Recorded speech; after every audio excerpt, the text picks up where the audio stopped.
So I have this framework. I get somebody on the phone, they've looked at it, they've decided to answer. Okay. I start with some mutually agreed questions and understandings. Where do I go next?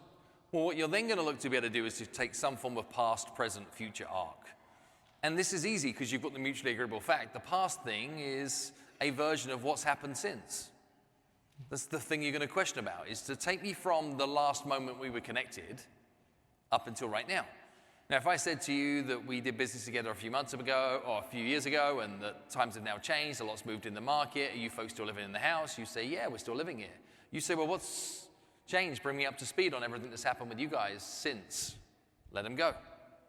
So I find it interesting because I've asked a bunch of script masters, what do I do on this call? And a lot of them say, well, you start by apologizing. I'm really sorry that I haven't checked in sooner.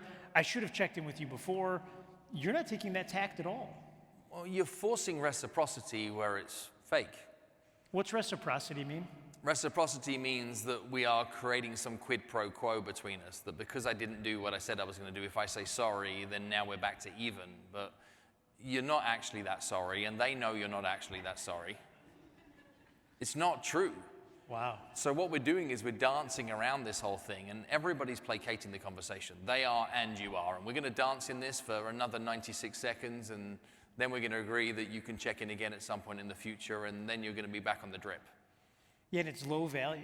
On everybody's behalf. So we're all polite, and sure, you can show up and apologize, but do you really have anything to apologize for? You had no contractual or moral obligation to create multiple touch points between you finishing the promise that you completed upon and this moment in time.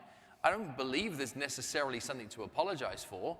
What's worse to apologize for is you keep calling people delivering no value. Wow. Interrupting somebody's day to garner no information. And is thinking about this in a high-stakes environment, is if you were dealing with a tragedy in your life and you were struggling with the challenges that came as a result of that tragedy, people come and say things to you during that time period. They say things like, if there's anything I can do to help, please don't hesitate to ask. I say that. It's not very helpful. Phil. Is offering to help somebody. Just be helpful. Either show compassion or be helpful. Don't offer to the person to explain to you what help looks like, because they're dealing with enough. That's a big idea. Mm-hmm. What if you just don't know how to be helpful in that case? Then just be compassionate. Then I have no idea what you're dealing with right now. My thoughts and prayers are with you. Done. That's good. Instead of, if there's anything we can do to help, oh, now we've just shifted the obligation back, and it's the other person's expected to say, here's what help looks like. I love where you're headed. And let's keep going there, because it feels like we're departing business and we're just going into humanity. Right. And all of us are having conversations in our business lives and in our personal lives. That's right. And in both of those environments, there are difficult conversations that have to be had, and then there are daily conversations that have to be had. Let's start with difficult. Okay. What's the framework for sharing difficult news with somebody? Before sharing the framework, understand that your job is that if a moment does not exist in conversation, don't try and force it into an alternative moment, create a moment. What does that mean? So if there's something you need to speak to somebody about, and it isn't showing up naturally, that you're going to be stood eyeball to eyeball, sat across a table, in a period of time where you can talk about it, don't try and force it into a corridor conversation or try to sneak attack somebody with the information you need to share with them. You might be as well to say things like, when would be a good time for us to sit down and talk about it, something properly that I could appreciate some of your focus on. So when would be a good time would be a really solid preface to give them the permission. And when would be a good time for us to talk about blank properly? Because now what you're doing is you're inviting the other person to tell you a space that they would be happy to accept a conversation that has a bigger container for it. Got it. Now this is as simple as you've got some bad news to share with an employee in your team is, when would it be a good time for us to sit down and talk about all that's been happening with your performance? You don't have to just sneak attack them and say, we need to grab a minute right now because your results suck. Which happens all the time. Correct. When would it be a good time for us to sit down and talk about everything that's been happening with your performance?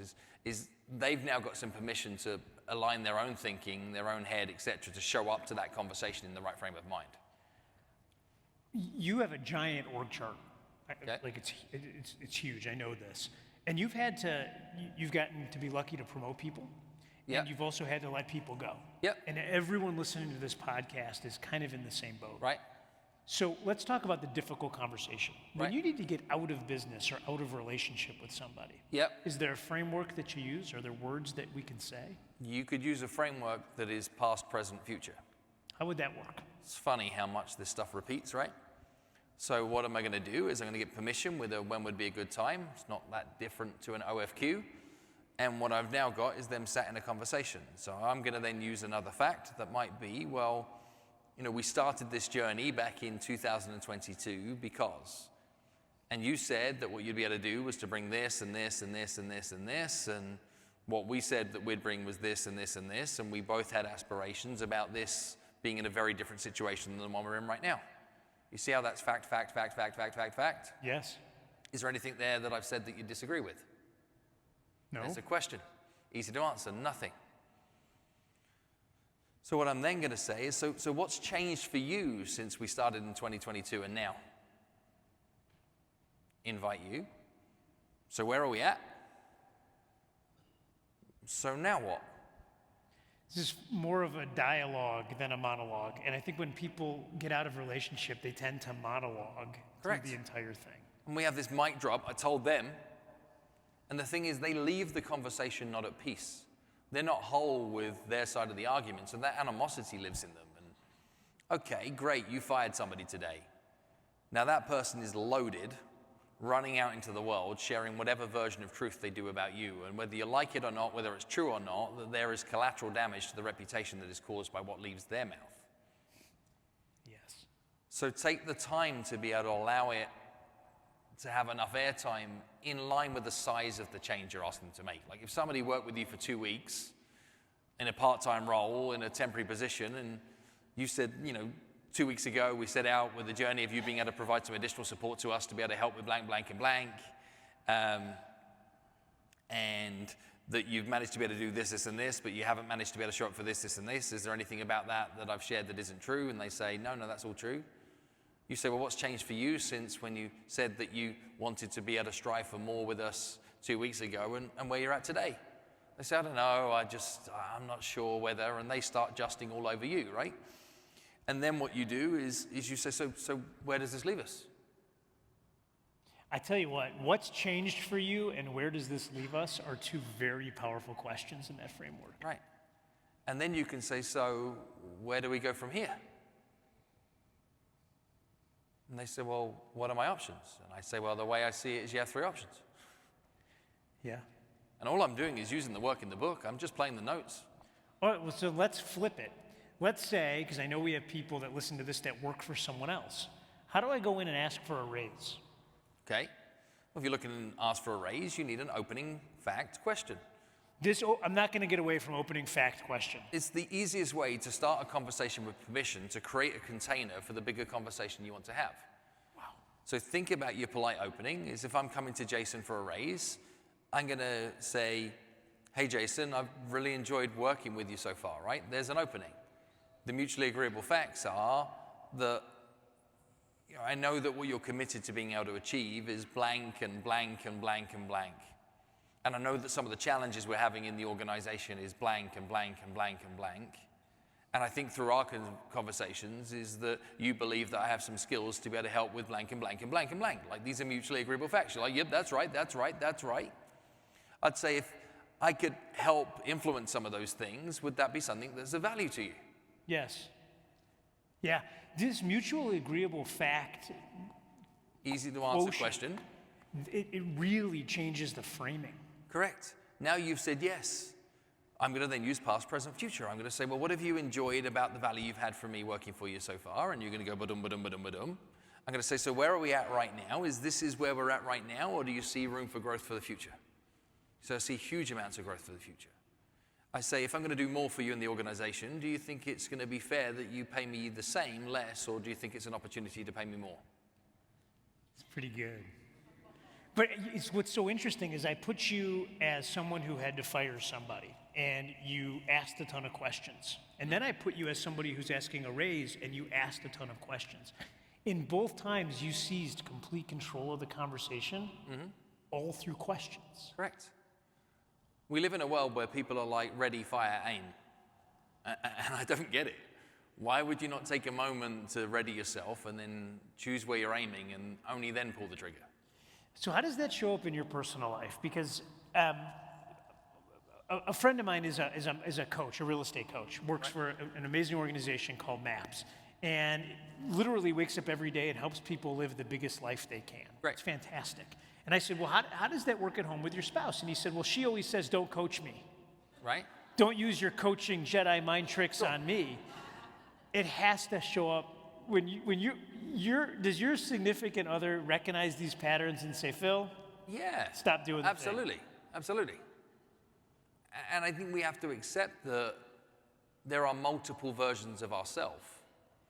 And sometimes you don't get to use your strengths that you have in the commercial world and then bring those same strengths back home. And sometimes in a home life, for sure, they definitely don't want you to be that. They actually are not appreciating that value in that given moment in time. So what's the one or two things, what's the voice in your head when you're communicating with the people you love the most? Well, I think one of them is about rules. I read a great book by a dear friend of mine called The Alter Ego Effect. And I believe that many of us all have versions of ourselves that we can step into. And what Todd speaks about in his book is how like Kobe accessed the Black Mamba and those kind of stepping into versions of yourself when required. What I've learned to be true about me in my life is Phil Jones is just dad and husband and actually quite introverted, doesn't necessarily love to be life and soul of the party, quite enjoys own company and is very happy to allow and observe things that happen around him. But the middle initial that shows up in my world is actually me stepping into character and stepping into a role. When you add the M, that's when...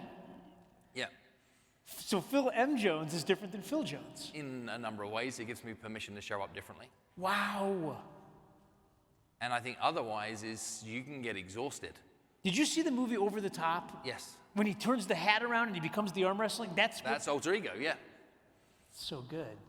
And I think building versions of yourself that can serve moments in certain environments can help you grow strength in something you've been telling yourself something that you're not great at. And if you haven't read that book, and in fact, I'll make an intro and we'll see if we can get him on the show for you as well. Love to. Todd's work around alter egos is mind-changing, and I think that permission to be able to say, how do I show up differently at home and in the workplace, it's helped a lot with that, is that in scenarios like this, it's fun to always have the question for every answer, right? Like, it's fun. That isn't much fun in a home life environment in the same way. Certainly not for the other person. I tell you, though, where it's become remarkably interesting is my youngest daughters are 5-year-old twins. You have 5-year-old twin daughters? Yes, well, 5 next month. And the challenge... Dude, no wonder you have to work so hard.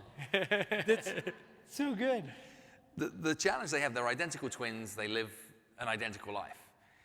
And watching them debate and squabble and try and rationalize with things has never been a better case study of slow the process down, speed the outcome up.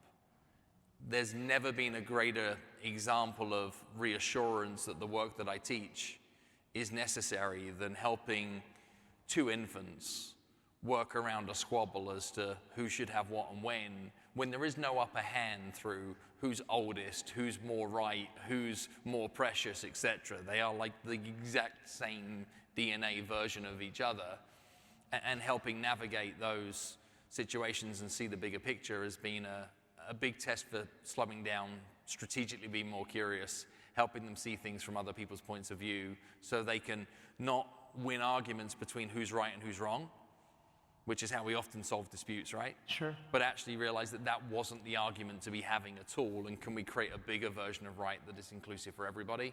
That has been a good test in personal life. Well, talk me through that, because real estate agents, believe it or not, we work a lot. Yes.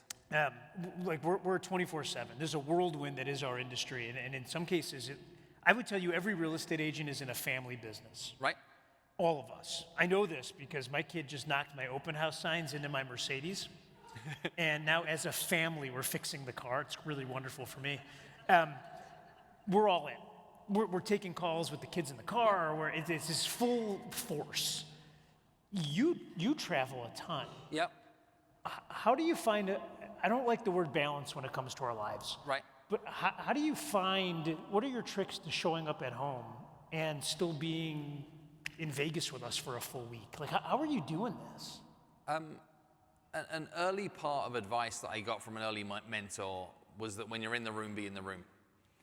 So it's very, very clear to my entire family unit that when I'm here, this is my priority, but this is my priority because they are my priority.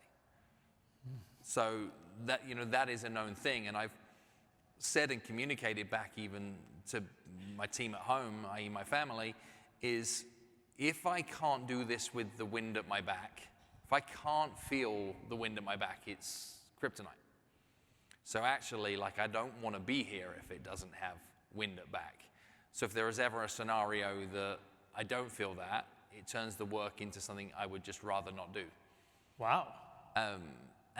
And that's become a nice frame of understanding that says either we're all doing it or we're not doing it. And I learned a cool piece of advice from somebody just last year, and we're giving the kids and my wife credits and equity in the successes we get from the road. So if I'm traveling to go away to go do blank and its fees are blank, a percentage of those fees are already pre-agreed to be able to support somebody else's blank. Wow, your percentage of your kids are winning when you go out and teach? Yeah, and it relates back towards something else. And they're just buying Fortnite skins and spending all the money? It's just, Yeah. wow. So it works that way around, and it corrects a decision again, right? Does Dad go do that thing? Well, the inside voice from everybody is what's in it for me. Dude, your kids are going to start, Dad, you better get out on the road. You're going to come home, they're going to say, what are you doing here? Well, then let's come back to that when you're in the room, be in the room thing again, right? Is you also want that to be that they understand the decisions of when they might not want that to happen, because you know this, I know this, Gary shared this point even yesterday while we were here, is if you don't know the answer to the enough question, you're never going to find anything, right? The easiest answer that we can all focus on is more. Like more money, more things, more stuff, more opportunity, more stages, more audiences, more. You never get there. No. So you want the same lesson to be true, is like, okay, so great, Dad can go and do that gig that can generate that money that could then prove that for you, but he's not home for your birthday.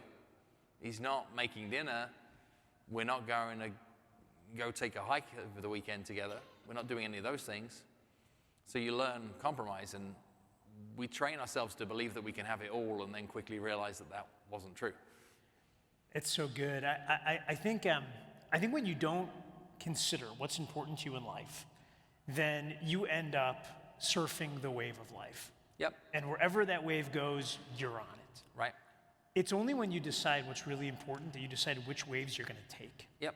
And I think about my own life. I was only home 50 days a year for the first 6 years of my kid's life. Right.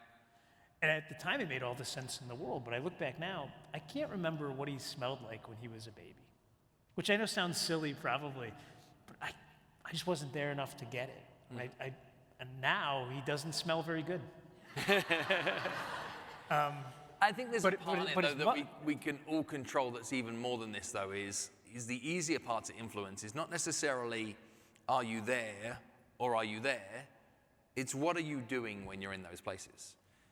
And even let's use this week while I'm here as Vegas, if we're using that as a metaphor, is I'm working my socks off this week and I'm enjoying it. Because if I am going to take that time away, we're going to make it count. We're going to produce a ton of stuff, we're going to influence and impact a ton of people, and we're going to show up and do the work. I'm not here to play slot machines or to go try the restaurant scene. We had an agent in Gary's mastermind, and she was a killer, and she had sold a ton of real estate, and her husband passed away, and daughter was 7 years old, and she stood up at the mastermind. This was at the beginning of 21, and she was explaining the story, and the daughter ended up with a therapist, and the therapist said to her and her mother, he said, you guys need to have a ritual that you put into place to keep her father's memory alive. And he said, there's 2 types of rituals. You're going to have casual, and you're going to have formal. And casual, and by the way, this comes up in every conversation. Yeah. There's a million ways to casually communicate. You'll walk past a bakery, there'll be a smell that reminds her of her dad, and you'll have a moment. Or dad's favorite show will come on TV, and you'll have a moment. This is all casual. Formal is, we're going to do this thing on this day every month or every week. And they chose going to the cemetery. And they were each going to bring something with them that reminded them of her husband and her father. And that was going to be the ritual. They were going to go once a month. So for the first 6 or 7 months, it was no problem.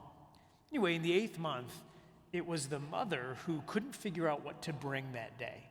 And she said, she confided in her daughter, she said, I'm really having a difficult time. I don't know what to bring. And the daughter looked at her and said, well, you should bring your cell phone. Just leave a phone on the grave. And Mom said, why would I do that? She said, well, because every time you and Dad were together, you were on it. And I got to tell you, Phil, there wasn't a dry eye in that mastermind, because I think people had this moment. Gary told me that if you ask people, how do you want to be remembered when you're gone? People wax poetically about it. But then ask them a different question, which is, tell me how you showed up for the world yesterday. And in that moment, you have this realization. It won't be what you wanted to be remembered for. Right. It will be how you showed up yesterday and how you show up the next day. You will be remembered for how you showed up, not how you wanted to show up. Right. And I think that's what you're saying. Yep. And I think if you're looking to take, for example, even the work inside exactly what to say, and you're looking to understand how to practice it at deeper levels with your clients, with your teammates, with your family, also understand that these are tools that you can utilize to talk differently to yourself. And you can take every sequence of words in that book and you can write yourself better questions. Wow. And you can go searching for better answers as a result of those better questions and help yourself find moments of clarity and realization about unlocking more of your superpowers. And until you internalize those skills to a point that you've utilized them in your self-talk, they'll never show up in mastery in your outer, wider world, because the person you converse with the most is here. It's in you. I love that. Last question, and then we're going to end this podcast, and we're going to just talk to the people that came to see it. Great. You're kind of a real estate junkie. Yes. We're all real estate agents. Yeah. You seem, I don't want to out you, but you have some amazing real estate. I have some that we like having, yes. You have some amazing real estate on multiple continents. Like, you're doing a pretty good job. Why real estate? Why is it so special to your family? Why is it so special to our family? Because you could buy stocks and bonds, but you've chosen to buy real estate. I understand real estate. I understand real estate in the fact that my family have been building houses for a long time. So dad's a builder, granddad a builder, so I get bricks, mortar, electrics, plumbing, all the things that go into houses. And when I look far back in my life when other kids are dreaming, we used to have a catalog in the UK that was called the Argos catalog, which me and my sister would play a game with that catalog, which was the game, what do you want on this page? And we'd just sit with the catalog going through it. And at 10, 11, 12 years of age, I could choose my toaster, I could choose my washing machine, I could be laser focused on any version of equipment I was looking for this home that I didn't have at that period. So I've been on a quest of enjoying building, creating, and then making homes for quite a long time. And I've lived in, 22 different houses, which is fairly significant. Lived in multiple different countries, different parts of the world, and we tend to just collect houses when I move, as opposed to, buy it, learn to keep it, and then buy the next one, and then see what we can do to create portfolio. So even much of my portfolio is past homes that we've had. And I believe in real estate. I believe that we're always going to need housing. I love architecture, love interiors, instead of saying, well, how do I want to design or decorate our home? It's like our next home. So I can do a thing we want to do and then go do a thing again, etc. So it's exciting to me. And I love the game of finding, creating, purchasing, and much of what I've learned about this industry is through personal experience of being on the consumer side too, and realizing just how much money is left on the table and just how much collective incompetence there is through the industry as a whole. Wow. It's so good. Friends, that's Phil Jones. Thank you.